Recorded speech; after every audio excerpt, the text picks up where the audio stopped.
What I want to talk about is a bit the advantages of expanding into countries with high barrier of entries. So explain a little bit what does barrier of entries mean, the definition of it, where they come from, they are natural, they are artificially made. Second point, I want to talk about then viable long-term business plans and models according to this barrier of entries. So basically say actually how you can use this barrier of entries in your benefits for your business model and business plans. And the last, I would like to talk about a little bit the Canadian market and the mistakes which were done there, and how we can avoid in Europe making these mistakes. Unfortunately, some of the mistakes are already made and repeated. So some of the mistakes are basically, I can see, or you can see actually that's happening also here. But maybe it's still not too late to avoid some other mistakes.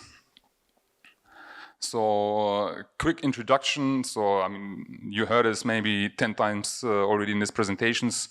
So the market like it is right now, the cannabis market around the globe is very, how you call it, fragmented, or not really basically uniform. So you have different countries, different regulations, different possibilities of access for the patients. So it means basically it makes very, very difficult for a company to implement a business model which they can use in every country. So that means basically the companies have to adjust to every country, to the specific regulations, access of the patients to the products, the product types, product registrations, and so on. It means basically there's a lot of, every new country, every new market you want to basically enter into it, you start from scratch effectively. And you have to find out what are the barrier of entries for this specific market and what you need to do actually to be successful in this market. So in general, you can see markets with higher barrier of entry experienced slower growth over the last couple of years.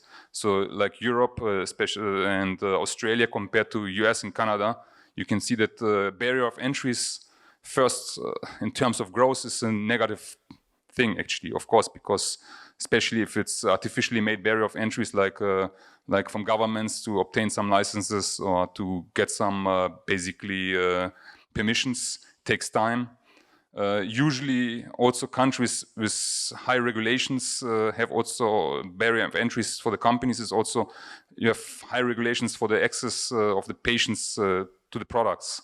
So therefore you can generally say countries with high barrier of entry have basically slower growth.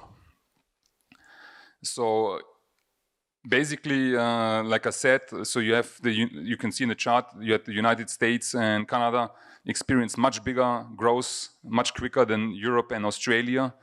So the main reasons, of course, it's like I said, it's basically the problem is the harmonization of the markets. Like yesterday, Tjalling from Bedrokan said, actually, it's very important that you have harmonized markets. That makes it easier for companies to expand into the markets, to understand the markets, and basically generates more growth also to basically for these markets. Problem is also the basically stagnation of reforms and basically the problematic of the access for the patients to the products. So Europe is more conservative. It takes more time until basically a product is accepted, and basically this slows down the growth of the patients. And also one point is basically the European pharmaceutical approach to the cannabis business, which is basically a big barrier of entry because you have to fulfill the pharmaceutical standards if you want to place the product. So it means basically that you have also higher starting investments, but also the time until you are ready to place the product on the market takes much more time than in the markets like Canada or United States. So the other point is basically how the product is distributed through doctors and pharmacies. So that means basically there's another layer of people You need to educate. They have to understand the product. You have to talk to them, that you basically tell them what's good.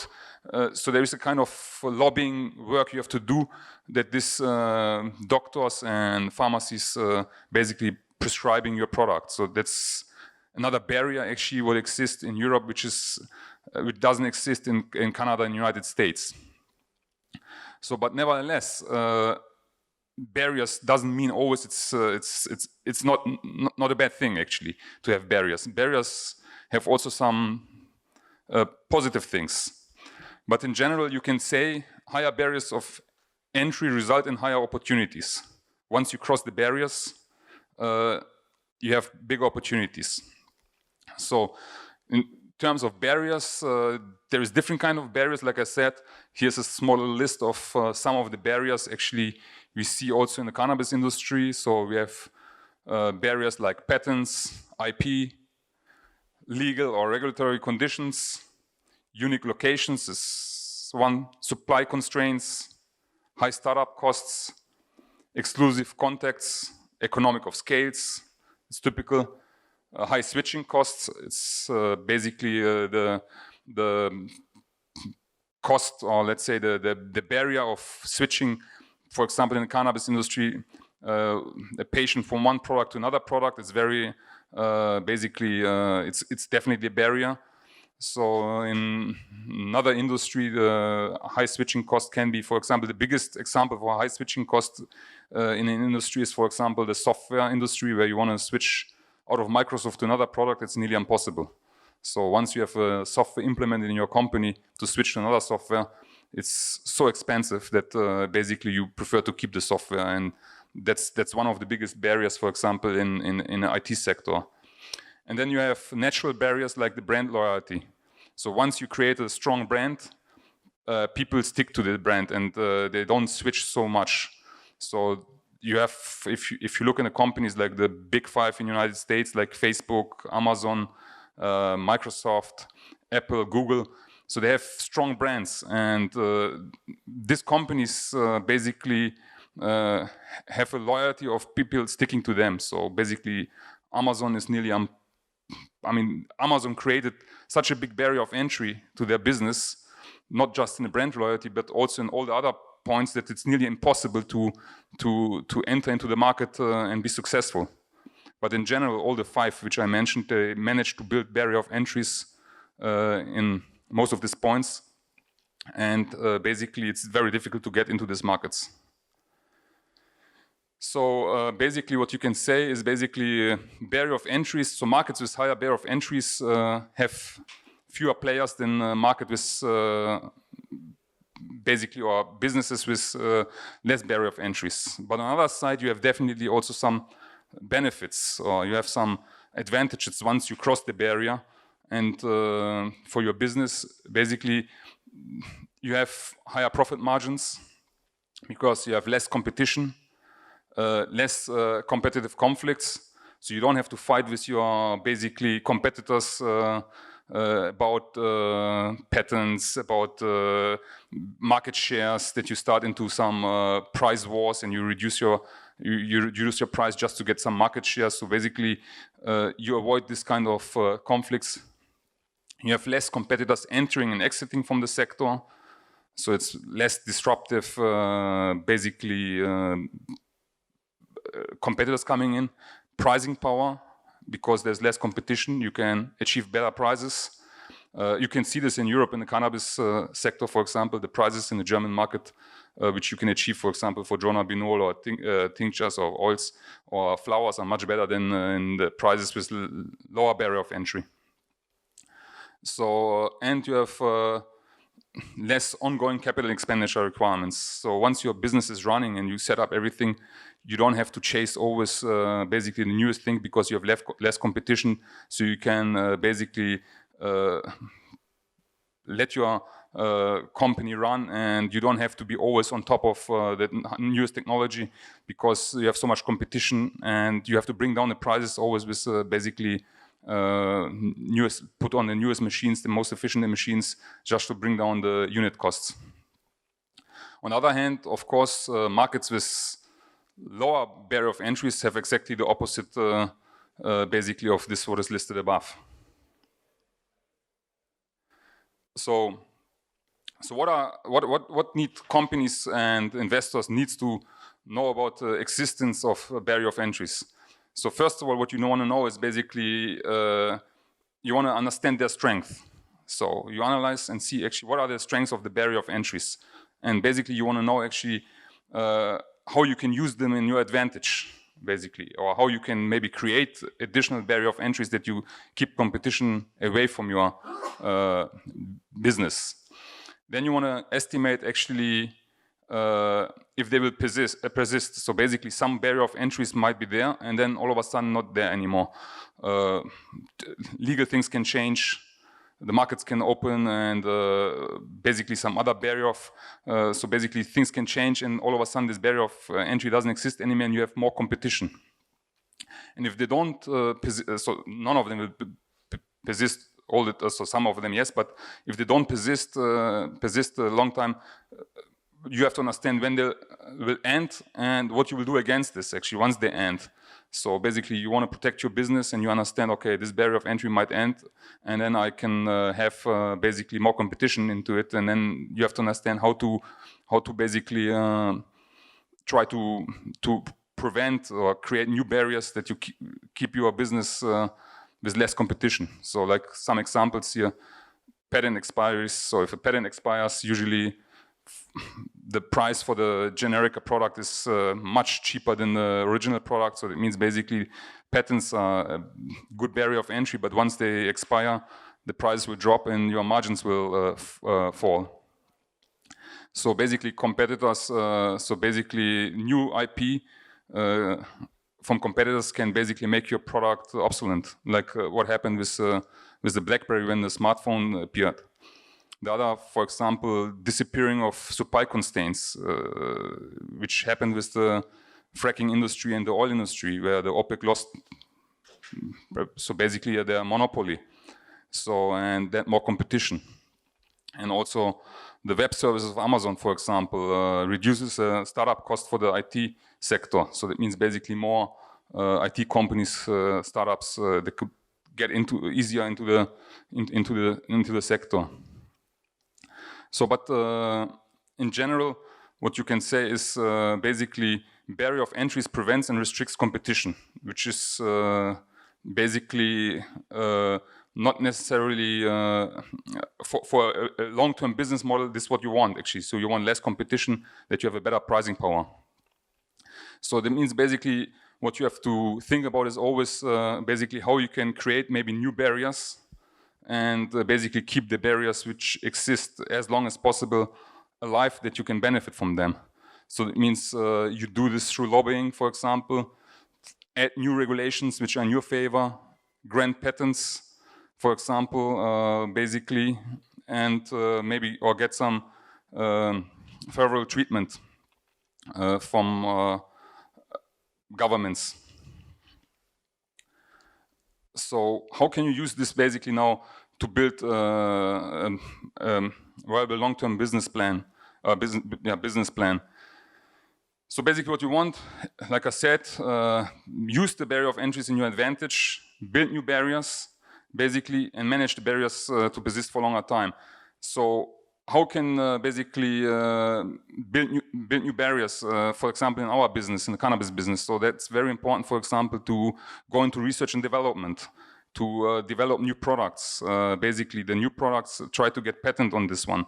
Go into the final products, actually, where you can get a patent and use the patent basically for your advantage, like GW Pharma did with their products. So it means basically we have already the big barrier of entry in our industry, the pharmaceutical approach, what we have. And basically this keeps basically some competition away from us.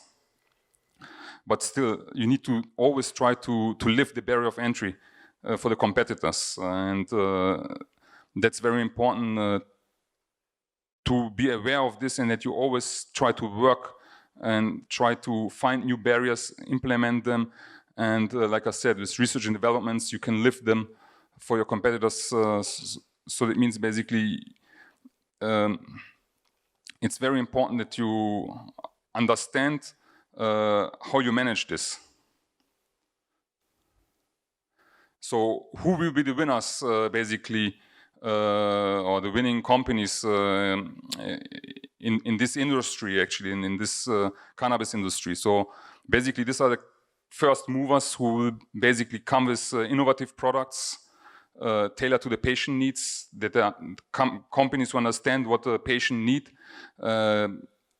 do research and development to find new products, be always innovative, be the first on the market. So basically create a barrier of entry by product innovation. Second thing is basically target all the stakeholders. So basically talk to patients, doctors, understand their need of the patients, understand how the doctors basically educate the doctors, that the doctors understand your product, that they basically want to subscribe your product because they see it's a safe product, because it's done by standards. So basically talk to pharmacies and health insurance companies. The third point, basically having and establishing a national-wide sales team. So basically you have to have a good sales team who can talk to doctors, talk to pharmacies, talk to patients, collect data to understand exactly what are the needs. And then basically educate the prescribers, and last but not least, secure long-term supply agreements for high-quality product. So especially the wholesalers here in Germany, it's very important that they have long-term supply agreements, basically make sure that the supply chain is always working and not breaking, and that the pharmacies or the patients basically are left without a product. So yeah, so that means basically one point to take from there is basically that the more the market matures, it becomes more like it goes to the traditional pharmaceutical standards. So basically also one point is also that the higher barrier to entry basically makes the business more robust and less volatile. So because it's a more balanced market, you have less players on a higher level. So that means there's less volatility, less people getting into the sector, getting out of the sector. So there's in general a more robust market. Yeah. So what are the benefits actually for entering a market with high barrier of entry? So for the patients, the government regulations ensures products which are checked for safety. So it means basically the pharmaceutical approach in Europe makes sure that the products are safe for the patients. The pharmaceutical products are better accepted by the doctors and health insurance companies as they understand basically the sector. And basically new products through research and development help patients to get better medications. So for example, if there's also one point you can say, if there is less competition, you don't waste the money in basically fighting price wars with your competitors. You can use the money basically in growing your business and doing research and development and basically build new products. So for the company is basically definitely less competitor entry and exit from the sector. Like I said, it's less volatile, the whole business. You have more pricing power and higher profit margins.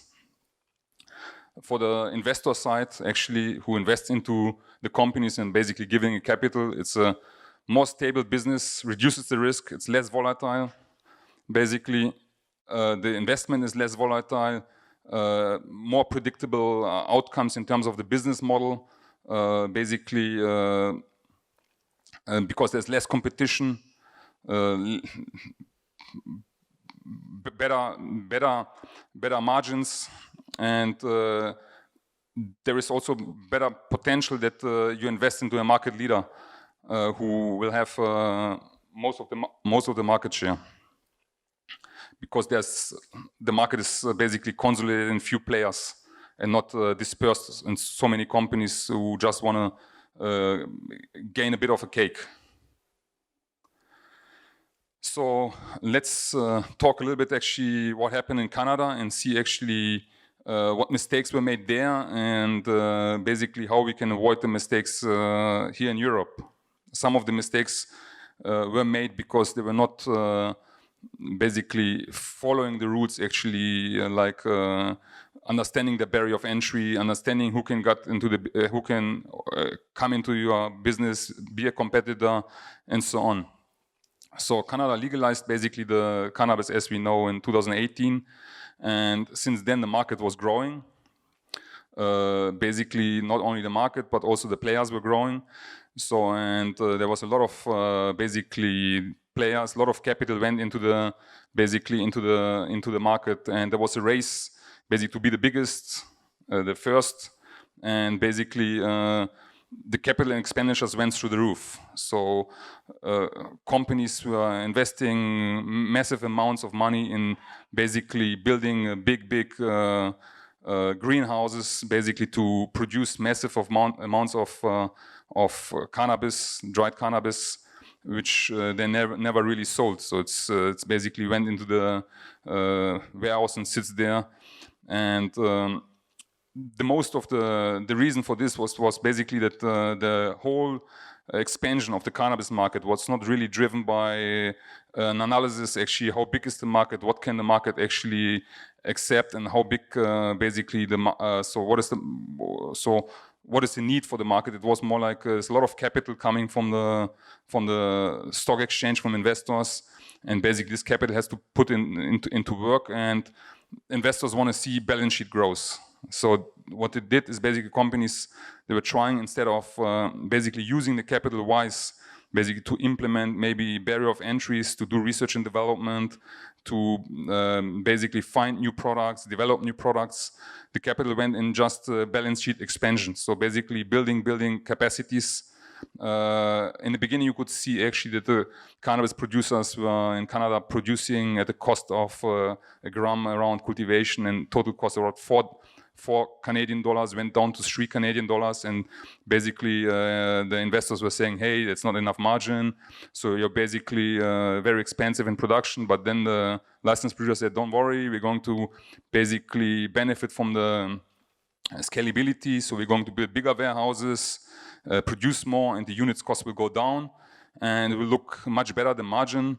Yes, it happened. So basically, they were producing big amount of warehouses where they could cultivate tons of cannabis, and the unit cost per gram went down massively from around $3 to $4 Canadian to less than $1, and it looked great. Yeah, but it doesn't help you if you produce a lot of cannabis, even if you produce it at $1. But if you cannot sell it, sooner or later you have to write it off, and this is what happened actually. So the cannabis companies had to write off assets because they were going to M&A deals also to expand just the balance sheet. So, and ended up in a lot of write-offs, stock prices went down, difficult to raise more capital, old shareholders got diluted. So in general, so the money was not really placed well actually to create the barrier of entries for other competitors. It was easy to go there and get a license and start also to cultivate. So we had tons of basically cultivators producing big amount of cannabis which was unsold and sitting in the warehouse. So the takeaways from there is basically, I want to show you this chart maybe.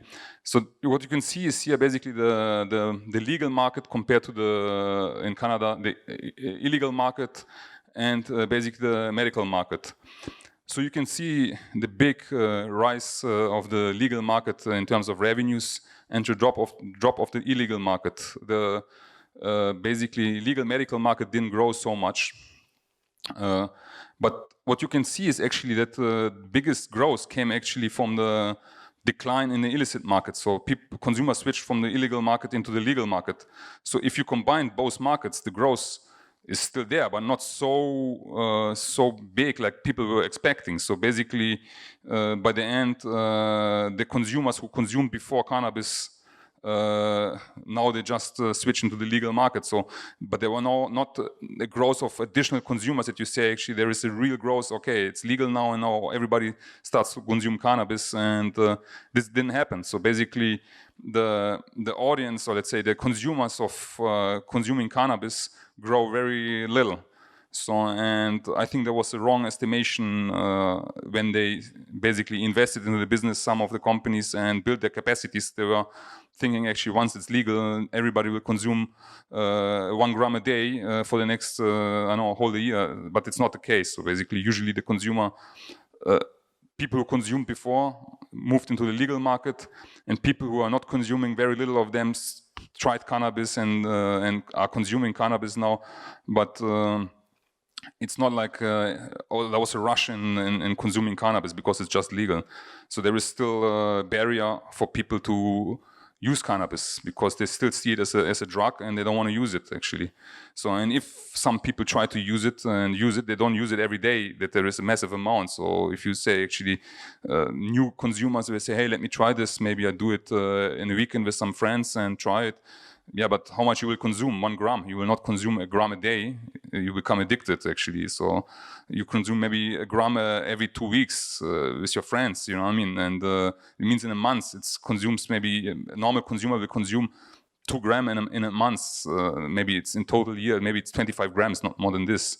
It's same like alcohol. You don't drink alcohol every day. So you drink alcohol as long as you're not addicted. So of course, if you're addicted to alcohol, you drink it maybe every day. But if you consume alcohol and you consume it in a reasonable way, you drink it over the weekend, maybe with friends, a bottle of wine, but you don't consume it all of a sudden every day because it's legal. So the same is with cannabis. So that means basically the market is not as big as maybe people think, actually, and it will also not basically be as big as people think. So what you can see in the general in this. Okay, 1 minute. Okay, what you can see general in this basically the big winner basically was the government, who basically managed to bring the illegal market to the legal market and control it more. So, and basically the cannabis companies itself didn't benefit so much. So this we have. So okay, the summaries here. Actually, this what I said. Most of the stuff. So basically, one takeaway is expansion into market with high barrier of entries can be beneficial once you surpass these barriers. But another thing is actually there is no need into a rush to be the first and the biggest when there is, let's say, when the profits are so far away, or when the business is, the industry is still far away to making profits. So that means basically it's better to understand exactly the market and size basically your business model according to the needs, rather than to basically forced by financial investors, or basically in general what you can say in this market is people talk too much about the upside.